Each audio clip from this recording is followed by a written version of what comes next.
are now punctured by Mr. Elangovan. While somebody can sell his pen because he's a producer, the producer here has to depend on the dictates of the producer.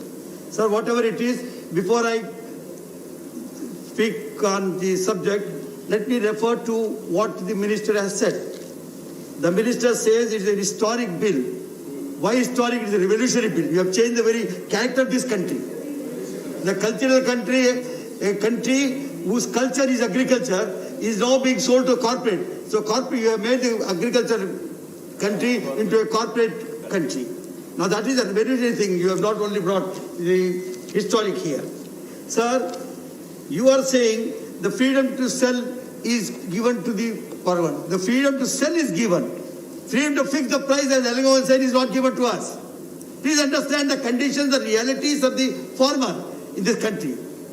For centuries, he has been still saying, Sir, Sarkar, Dora, and what not. And you think that he will go and sit in equal terms and have a same level of playing as far as the corporates are concerned when they are fixing up? This is only because I want to tell you. As far as Yadavji says, new age aggravated bill. If this is the new age, we are against this new age at all. Because the rich versus poor has never been new. It has been as old as the tradition itself. So, now you are putting the poor farmer pitting against the rich corporate. Sir, whatever it is, one thing I would like to say, it is very ironical. The government has set out to kill the proverbial golden goose. Agriculture is the only sector that met the pandemic, as in the April-June quarter. The GDP shrank to 223.9 and in the general terms, but agriculture remained. Today in Andhra Pradesh, our production is 1.11 crore metric tons. Now this is how the agriculture is being supported by the state governments. We are elected by the people as you think that you have been done so that we have a right to bring the bill. Yes. If you think you have a right to bring the bill because you have been elected, so are we. And Constitution says this subject, particularly agriculture, belongs to us, not to you. Yes. Only because concurrent list gives you a scope, it only enables you to intervene whenever you want. Enabling clause should not come and replace me. This is the Constitution provision. And all right, did you talk to us at least? Did you consult the people?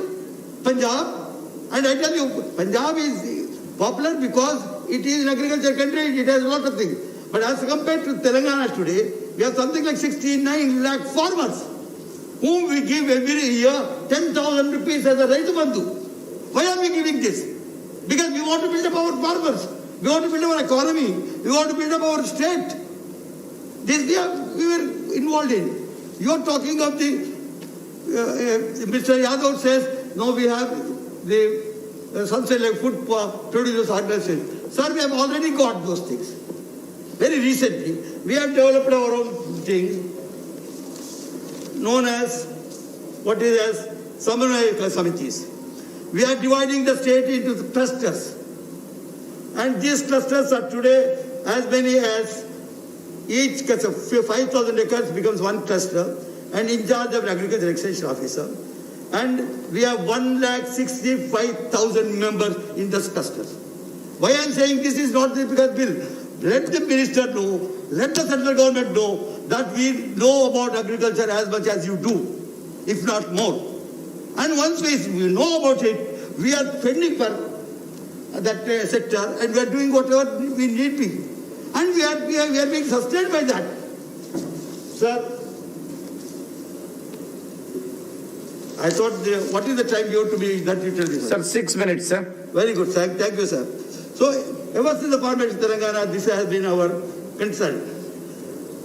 See, this year, the total crop production, I have told you, at this critical period of COVID-29, it is, besides what I said, is free power. You are not giving free power.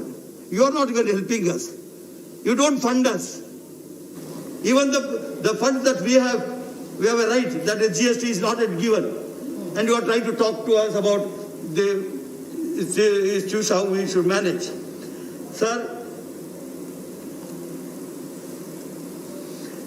as I already said, I would treat this bill as a direct, brutal assault on the state rights and the Constitution as such. And it not only is assault, it violates the very spirit of our Constitution and federalism, cooperative federalism, by creating extra zone. Now what exactly is your bill trying to do? Sir, you are creating an extra zone in the geological order. We have already APMCs. We know that still people can buy outside the APMC, but the regulated body being there gives some kind of protection and some sort of psychological backing to the farmer that whenever he needs a price, whenever he needs a protection, he goes back to the market committed regulated zone and gets the money. Now you have kept the entire thing open. Anybody with a pan can start a electronic trading thing. Now, do you think the farmer in our country... Sir, please conclude, sir. So, time is over. We are doing this. Sir, see, by doing this, you have taken away our fees. You have now, we have around 191 APMCs, sir, with 6,166 traders, 4,613 commission agents, each of whom will have 100 assistants. Besides 2,099 millers, direct APMCs are managing in Andhra. This situation perhaps you don't know. And what will happen to all these things when the bill comes? Now we have a ginning mills, 314 registered with us. What will happen to their existence? So the total employees are around 4,000 who are now being thrown out. I would not say one thing, sir, to the minister, because he said that. The minister has gone on record trying to sell his bill with the hope of corporate building infrastructure. Corporate built infrastructure. Experience shows that investment only happen in ancillary areas like hospitality and food processing. Sir, Hence, please. the vision of aggregation. Time is over. Sentence over, sir. Hence, the vision of aggregation of suppliers sold by the government is a flawed one. Aggregation has proven benefits when happening at the production side in the form of farmer cooperatives that this bill undoubtedly hurt. Turning the farmer to what this bill will do, it will turn the farmer into a landless labor through the agreement that we enter into. Thank you, sir. Yes. Thank you very much, sir.